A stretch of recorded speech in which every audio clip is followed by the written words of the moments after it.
আমাদের এলাকায় এমন কোনো মারফুট ছিল না যে ওনার সামনে দাঁড়িয়ে সুন্নিয়াতকে অপমান করবে বা সুন্নিয়াতের বিরুদ্ধে কথা বলবে। খুবই মর্মাহত আমাদের এলাকার মুরব্বী, আমাদের বড় ভাই, যিনি সিংহ পুরুষ ছিলেন সুন্নিয়াতের জন্য, তার ইন্তেকালে আমি খুবই মর্মাহত। যিনি আমাদেরকে সবসময় সুন্নিয়াতের জন্য উৎসাহ দিতেন, প্রেরণা দিতেন। আমাদের এলাকায় এমন কোনো মারফুট ছিল না যে ওনার সামনে দাঁড়িয়ে সুন্নিয়াতকে অপমান করবে বা সুন্নিয়াতের বিরুদ্ধে কথা বলবে। এমন সাহসী লোকটাকে হারিয়ে আমরা খুবই মর্মাহত। বিশেষ করে আমি খুব কষ্ট পেয়েছি। আমি যখন দেশে ছিলাম উনি আমাকে অনেক কথা বলছিলেন বা আমাকে অনেক উৎসাহ দিয়েছিলেন সুন্নিয়াতের জন্য, কিন্তু এক মৃত্যুতে আমি খুবই শোকাহত। আমি তার রুহের মাগফিরাত কামনা করি এবং তার শূন্যতা আমাদের এলাকায় আর কোনোদিন পূরণ হবে না।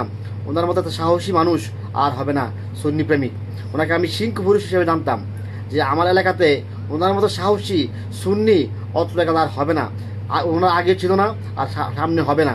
আল্লাহ পাক ওনার শূন্যতা যেন আমাদের পূরণ করে দেয়। আল্লাহ পাকের কাছে আমি ওনার রূহ মাগফিরাত কামনা করছি এবং নবীর উসিলাই এবং সুন্নিয়াতের উসিলাই আল্লাহ যেন ওকে ওনার কবর, হাসর এবং হোসেরাত সহজ করে দেয়। আমি ওনার রূহের মাগফিরাত কামনা করছি। এই বলে বিদায় নিচ্ছি। আসসালামু আলাইকুম।